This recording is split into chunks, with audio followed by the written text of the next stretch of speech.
questions, then you should call in to ask Engineer Rex questions bothering your mind, in that regard. So I'll just quickly hand down the studio numbers before I have Engineer Rex, open the floor. 09073530044 or 09087668888. You can also send your questions, in form of a voice note or a message to the WhatsApp portal number on 090970544 and 50. Engineer Rex, good morning and welcome to our studios. Good morning. Thank you for having me. All right. Happy Friday. Thank you. All right. Okay. So this is a time where people are looking beyond just relying on NEPA.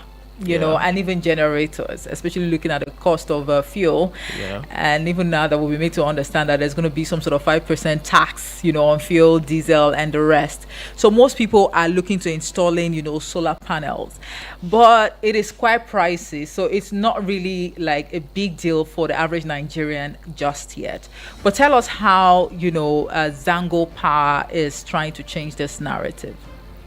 Okay, thank you for that question. And considering the fact that solar still remains a very reliable form of energy, the first thing is to understand that actually not the main source of power, and then try to use our so-called NEPA or PHCN as alternative. Why? Because solar is actually a free energy in the sense that the energy comes from the sun and you don't need to pay to access the sun. Everybody accesses the sun. But the only difference here now is that you have to install the equipment or whatever it would take for you to be able to access this free energy. Now, the moment you begin to access this free energy, you're going to continually be getting energy from the sun. So let's look at it like an upfront payment or an upfront investment to enable you to access this free energy. So if you start looking at it from the cost of getting the upfront infrastructure, then you can now be saying maybe it's expensive. But if you now compare it to the time you are supposed to enjoy or benefit from this free energy, which is actually endless, I think you should be able to understand that it ends up being cheaper than any other source of energy. Because in the case of the PHCN, so long as your wires are tied to the grid, you will continually be paying. Either you are paying per unit or you are paying estimated billing, whichever way you are paying. But for the solar system, once you get the system installed and then you have it running and generating energy, the only cost you probably have is basically the upfront payment. Okay. Yeah. Let me come in real quick, Engineer Rex. Let's really understand something, and I would like you to break it, down for the average Nigerian on the street to really understand the point you're trying to make. Okay. What makes solar power expensive? Is it the equipment or the installation? Okay. Let me just go straight and give you a straight answer before I explain. It is majorly the equipment. Okay. The installation is just a fraction of what the equipment really is, especially with new technologies coming on when it has to do with solar energy. Solar energy have actually evolved over the years up to what we have right now. Right. And right now, the industry have faced a lot of challenges because of misinterpretation, of misunderstanding of where the technology is actually going to. Let me just put it this way. Out there, a lot of people still believe that solar energy has to do with installation of these old truck batteries and filling up a room before you can get a reasonable energy. That has actually evolved, and right now we're talking about using lithium batteries to be able to run system where you have small batteries with very big amount of energy and very, very powerful to be able to hold enough energy to power big systems. And that is, let me just put it this way, let me just tell you where that comes from. With the evolution of electric vehicles, the technology of battery has changed. It has improved globally. So right now, globally, the whole world is looking at what lithium batteries can do. The older technology of batteries, which is the lead acid batteries, whether you talk of tubular batteries or gel batteries, all those lead acid batteries, that technology is really going extinct in a short while. So the evolution of these new batteries now affected not just the electric vehicles globally, it also improved solar systems globally. Now we are one of the greatest beneficiaries because we are highly impacted by incessant power outages in our own area. So Right. we are now looking for what alternatives do we have. Though the alternative is now turning to our real source of energy, but let's understand that the technology generally for solar has evolved and it has actually come for good. And that's where we come in to help people to follow up with the current trend in the technology for solar energy and make it in such a way that you can easily deploy and have it accessible. Because take for instance, before now, a lot of people will tell you solar doesn't power heavy appliances. Right. It only carries lighting and bulb. No, that's not true at all. The recent installation we just carried out less than 2 months ago was a 30 kVA system that was installed for a farm factory. These people are carrying out manufacturing process, in fact, processing factory for agricultural products where they process cassava, they fry cassava, they do all sorts of processing for agricultural products. And this whole factory is running fully on solar. Now, there are a lot of requirements, there are lots of considerations when you're installing solar. A lot of us are familiar with solar because we just put some solar panels on the roof and then we power bulbs and fan, and we think that is the limit solar can go. Solar can really go to very, very large limits. Okay. It all depends on one. First of all, you need to have the technical know-how for how to expand and scale solar systems. The moment you move beyond these small systems that people put like maybe 4 to 8 panels on the roof, turn up bulbs and fan, and you go to a bigger level where you begin to turn on bigger systems like air conditioners, cooling and all that, the dynamics have changed. But that is more expensive. Yes, it's more expensive. The more the energy you intend to harness, the more the cost of equipment. Okay. Because, for example, your solar panels are in units. What you generate with 10 solar panels is not what you're going to generate with 20. So if you're running a system of, let's say, 10 solar panels of, let's say, 600 watts, giving you about 6 kilowatts. If you want to do something of 12 kilowatts, that's exactly double. So it's going to be automatically multiplied by 2. Engineer Rex, now Yeah. this is just by the way, but I just have to put this out. I mean, and also ask you, because in the book of Genesis, I'm sorry I have to go spiritual now. The Bible says, Feel let free, there be please. light. So why is energy so expensive right now? Well, I have to correct you a little. It's not actually the energy that is expensive, but it's actually the medium to harness the energy that is expensive. Aha, So I see. I still repeat, that is the equipment that you require to harness the energy that is expensive, but the actual energy which comes from the sun is completely free. Okay. Yeah. So for people who actually come up with complaints, because I'm very sure that you are more abreast with the concerns that have been expressed, especially from customers who have delved into that space. Maybe they got a solar panel installed and in a very short period of time it got burnt or something happened and all of that. So I'm forced to ask, the is it a guaranteed period? I mean, is it going to be 2 years? Is it going to be 3 years? Or it all depends on what you're going for? Okay. When it comes to equipment failures, first of all, let's look at it this way. The same way you have equipment for solar, that's how you have equipment for every other thing. If you come to like studio equipment, sound systems and all that, there are equipments as well. Some of this equipment come with certain warranties from the manufacturer. Your warranty, I beg your Yes, pardon. so with those warranties, you are supposed to be able to assess certain usage period, where if there's any default or any problems, and the manufacturer or the distributor are going to check if whatever occurrences meets with the warranty requirements, and if it does, they're either going to replace, fix, repair, or whatever case that they promised. Now, when it comes to solar system, similar thing happens. Now, generally, from the products that we operate, there are several different warranties depending on the aspect of the products you're looking at. Right. Let's say, for instance, when it comes to solar panels have usually the highest warranties because it's a solid-state electronic equipment.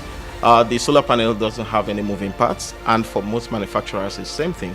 The warranties usually range from 10 to 12 years. But that doesn't mean that it lasts But for 10 to 12 years. that's a short period of time. No. Looking at the cost implication. Okay, now look at it this way. The warranty period is not actually the lifespan of this equipment. Okay. The lifespan of the solar panel is usually around 30 years, depending on the manufacturers you're working with. okay. 30 years is a very good time. That's the estimated lifetime. Now, the warranty is usually about 10 to 12 years. Now, the reason for the warranties being, let's say, in the range of 10 to 12 years does not necessarily mean that the product is not valid after 10 to 12 years. They are only trying to tell you that we can guarantee you that if anything happens to this product within this period, we're going to replace them or we fix it depending on what the problems are. That's for the solar panels. Remember, we still have like the inverters, and then you talk of the lithium batteries.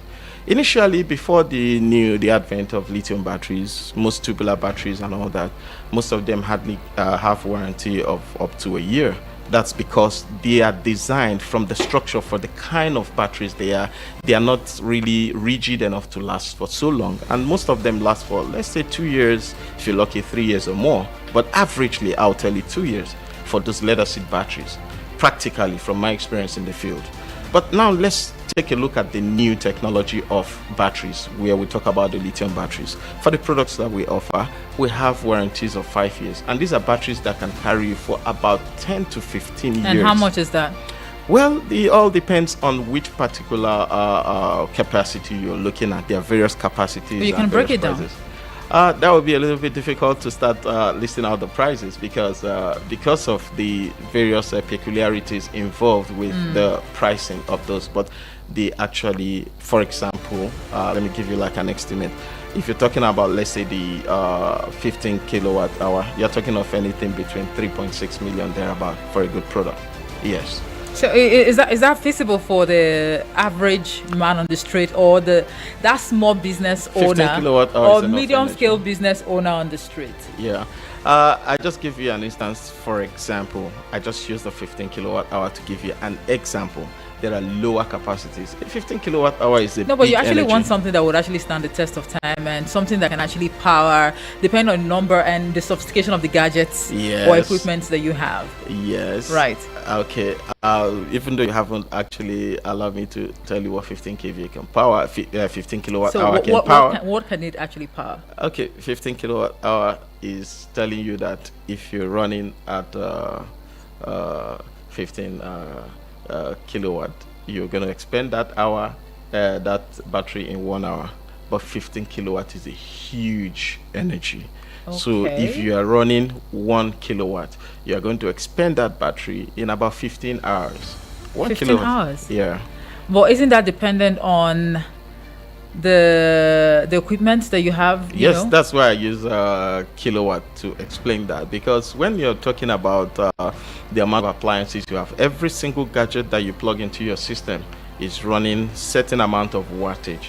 So 1 kilowatt simply, it's talking about 1,000 watts. Okay. So if you look at maybe your system, maybe your computer, your fan, your TV and all that, and you look at how many watts, you have some of your bulbs running at maybe 15 watts, 10 watts. You need to add up all those 15 watts, 10 watts, 5 watts, 8 watts, 12 watts, 100 watts, and you put all of them together to determine your total power. Engineer Rex, I'd like you to just recommend for someone who is into this frozen food store or business, which to go for. Okay, if you are into frozen food, most times this is actually one of the challenges we go into dealing with customers, because most times we have to deal with particular cases, because for each kilowatt increase or reduction in what you require, it will actually require either stepping up to a different model or going for a lesser model. We have this issue of when a client comes in, we ask you, what do you want, what do you operate? The first challenge is that most users or most potential clients don't actually know the capacities of power that they run in their facility. Just like you mentioned frozen foods. When somebody comes in, we ask him, okay, you probably make use of your cooling system, we works with compressors. The person will tell us, yes, we have a cooling system that works with 2 or 3 compressors. Right. Do you know how many horsepower each of these compressors are?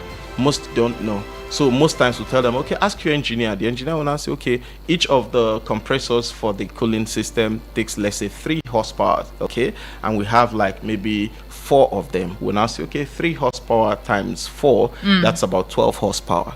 And then we're going to be considering in depth when it comes to electronics. There are a lot of appliances that have this startup power. Startup power for most motored appliances, inductive loads like the compressors, some electric motors. Sometimes it goes 2x, 3x, and at extreme cases up to 4x. What it means is that for this equipment to start up, it consumes power more than its stable power. So when it drags that energy after starting up, it now steps down to its standard working continuous energy. So that startup, we consider it when we are costing for such loads. So if you are talking about something, say 15 horsepower, we'll now look at it, okay, 15 horsepower, we'll now say, okay, let's estimate for you, let's say something in the range of 20 or 22 horsepower, just to make sure that for a startup of your equipment, because some cases, if you rate a load, a system directly on what you power, some equipments, when they turn on, it shuts down the system because it has exceeded the power that is provided. Right. So when we give those window of startup power, we do it so that you'll be able to have a comfortable energy. You don't feel it whenever your machine turns on. So when we do that, we now get, okay, working by estimate, you're talking of, let's say 20 horsepower thereabout, and we can now say, okay, let's look at something like in the range of 15 kVA or 20 kVA, for example. We might decide to estimate something like 20 kVA for you for your food industry, depending on the components of power in your system. Yeah. And if we estimate that to about, let's say 20 kVA, it now depends on how you're going to run the power that will determine other components. If you work only at day, you don't work at night, your battery concentration is going to be less, Okay. compared to if you work at night, because at night there's no sun. All But right. you require your system to stay on, and that means you need to have enough storage, which is the battery. Right. And then providing for enough storage also adds to your cost. So all these things, we need to get the details before we actually tell you something like this will be suitable. Okay. Because if you don't do that, the cost might either be too high or the configuration may not be suitable. All right, to the small and medium scale business owner out there who is actually looking to improving his or her services, please call in now on 090-7353-0044 or 090-8766-8888. If you have questions bothering your mind, I mean, if you're tired of buying fuel, maintaining your generators almost on a weekly basis, or paying bills estimated or prepaid, call in to ask Engineer X questions bothering your mind, and he might just suggest or recommend a better option for you. All right. I see this message here. This is from Joseph. Joseph from Jai says, yes, my area, the company that installed my solar panels gave me 25 years warranty. Now Guarantee. now I have I've actually made use of 7 years already, and it's I don't know, 1 horsepower borehole pump, 2 freezer, 20 pieces of build, 2 televisions, decoder, fan, home theater. This 7 years and 3 months, 24/7 light. I prefer solar than NEPA. He said I shouldn't mention his name. I'm sorry, I already mentioned your name. I'm sorry. I'm really very sorry. But did you say anything wrong that you prefer solar to NEPA? I don't know. I mean, there are so many Nigerians who actually think that solar is the best, thing that, they've actually been exposed to in recent times. But now let's talk about Zangopower. The panels that you have, I believe you have some of them that you've already, put on sale, right? Yeah. Are they imported? Yes. Actually, we import the panels and the majority of the components that we use. And the technology of solar and solar equipment is actually of global competition, and a lot of companies are trying to come up with their best.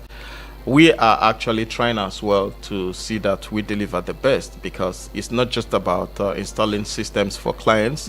You also want recommendations from the same clients, because if you install something that works just for a while and at the end of the day it packs up, such clients will not be able to recommend you to somebody else. And you will not be able to stand strong in the industry if your system as such that cannot stand the test of time. Okay. Because when we're looking at these solar systems, honestly, to be frank with you, every customer is expecting to have as much life as he can from his or her equipment for as long as possible. So at the end of the day, you're just building a relationship with your clients. So you actually have to be very careful, extremely careful, to make sure you give them the best and whatever you think will be able to serve them and give them the best results. Are your services open to the elite, the rich, and the middle class only, or you cater for the needs of every Nigerian? Well, actually, from experience, coming into the industry and trying to correct a lot of things. My coming into the industry is actually not just to install solar like so many other people have done. Okay. By qualification, I'm an electrical electronics engineer. I studied electrical electronics at Nnamdi Azikiwe University. I am certified, current certified engineer, and I'm also a member of Nigerian Society of Engineers. So when it comes to the depth and the knowledge of what it has to do with solar and the industry and the discipline that it requires, I think I should be one of those that should be consulted in certain cases when it has to do with solar energy. But look at what happens to the industry.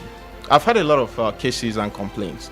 So I started by trying to solve problems for certain people before I now realized that the industry needs people like me. Now, when we are talking about the problems with solar system, especially like in Nigeria, the major challenge is not really for small solar systems where you have like 4 panels, 1 bulb, 1 fan. I leave that to every other person who knows how to connect wires. You can do that, your electrician can do that. We actually took our niche to be for bigger systems, most especially from 10 kV and above, to power industries, factories, and bigger equipment that require solar. There are a lot of mistakes that these young people are making. I'm not trying to discourage them, but I think because of the shallow depth of knowledge which they have when it comes to electricity, beyond just solar panels and batteries, that's why they are making the mistakes. For example, you've heard about solar panels burning on the roof. Right now, there's that this thing about solar panels when they are working, they overheat and they burn on the roof. But seriously, let's address it from the engineering point of view. Have you noticed that there are a lot of solar panels on the roofs and they are not burning? But sometimes you have cases where solar panels are burning. Now, from experience and things I've seen in the field, let me just narrow down and quickly address that issue. One of the causes of solar panels burning on the roof is because the panels were mismatched. Okay. Now, I have to go a little bit technical when it comes to mismatch of panels. Go and study the cases of the solar burning on the roof. One of the cases I could tell you is like the one that happened somewhere in Abuja here at, I think, Mall Plaza or something like that. These systems, mostly when people have small systems of solar equipment, they are good, they're satisfied. Wow, it can power my fan, it can power my bulbs, it can power this, it can power that's good. And the person now feels that, wow, since it can run this, now I want to put in my AC, I want to put my washing machine, I want to put everything, I want to increase my capacity. Now you call the same solar engineer who now says, okay, you need more panels. You yourself, you're already even telling the engineer, I want to buy more panels and get this fixed. But that's where the challenge is. Some people buy more panels, more equipment, everything, and add it up to the one you have before. That's where the challenge is. When it comes to electricity, the same way you handle water, water looks for the lowest level. The same thing with electricity, it looks for the shortcut. Electricity finds a shortcut, it passes through that point. No matter how that point is small, it will force every energy to that smallest point, shortest cut. That's how electricity works. So if you have electricity and you wire electricity to this point, the moment you start taking it far, the shortest cut is where we have the major gravity of power. And what happens is when these people expand their capacity and they mismatch the panels in the process, when most of the current tries to force itself through the narrow path that it's able to find, because engineering wise those proper considerations were not taken, 1 or 2 or more of the panels starts to overheat. This burning doesn't start with fire like flames. No, it starts by melting the panels. The element starts melting because the current passing through some of the panels is more than its rating. And when that overheating starts, it starts by melting the panel wafers. Before you know it, it starts burning. And when that overheating happens, it can burn anything. The roof itself becomes so hot that it can start burning. All right.